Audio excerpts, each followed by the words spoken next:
Today on Perky TV, we're taking a look at our top 5 favorite swords to show up on Pawn Stars. Will these be a cut above the rest? Let's find out.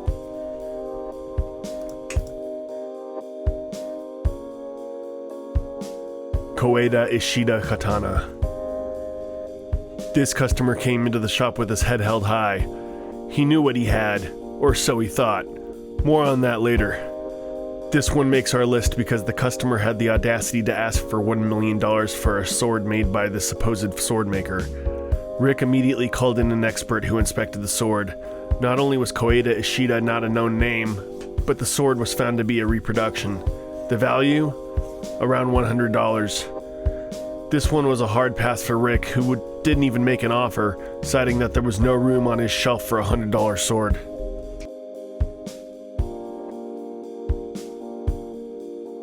Moorish sword. A customer came in looking to sell a rusted old sword he got at a garage sale for just the spare cash in his wallet. He knew that this could be something more than just scrap metal. So he brought it into Rick, who predictably decided that he would have an expert come down and take a look at it before he made any decisions.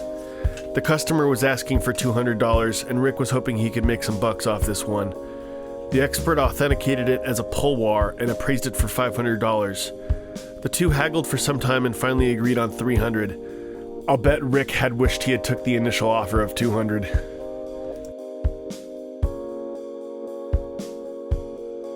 Wooden samurai sword. A customer came in holding a curious little item, a wooden samurai sword and scabbard. The customer claimed it had been a spoil of war brought back from a family member.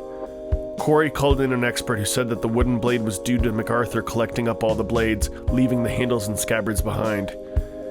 But the sword held another secret, an intact hidden compartment designed to hold coins. The coins had all been replaced with reproductions, but the compartment still raised the value of the sword.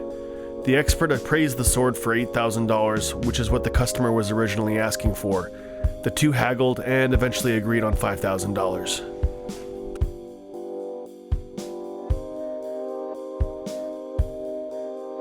David Carradine signed replica swords. This customer came in with a pair of swords signed by David Carradine, the actor who played Bill in the Kill Bill movies. When asked about how much he wanted for the swords, he responded with $2,200. Unsure of their value, Rick called in an expert. The expert did a little forensic digging and found that the signature was indeed live and authentic, and essentially valued the swords at next to nothing. $600 was the value assigned to the blades because of the signatures, however, and Corey offered $200 to start.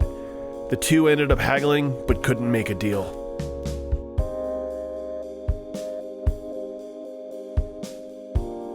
Sword pistol. What's cooler than an antique sword? One with a pistol built into it.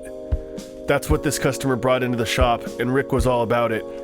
He wasn't sure what type of price this thing would fetch though, so he ended up calling in his expert. The expert authenticated the sword as a boar hunting sword and said that to put a value on it, they needed to see if it would fire. So after a trip to the range, the sword proved that it did indeed fire. The expert valued the sword at $12,000, to which the customer stuck to as a selling price. Rick countered with $7,000 and the two haggled. Ultimately though, they couldn't come up with a price they both agreed on, and the owner decided he would sell it at auction.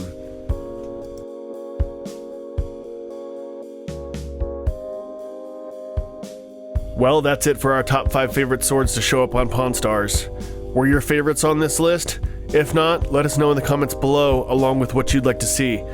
And as always, please like, comment, subscribe, and hit the bell.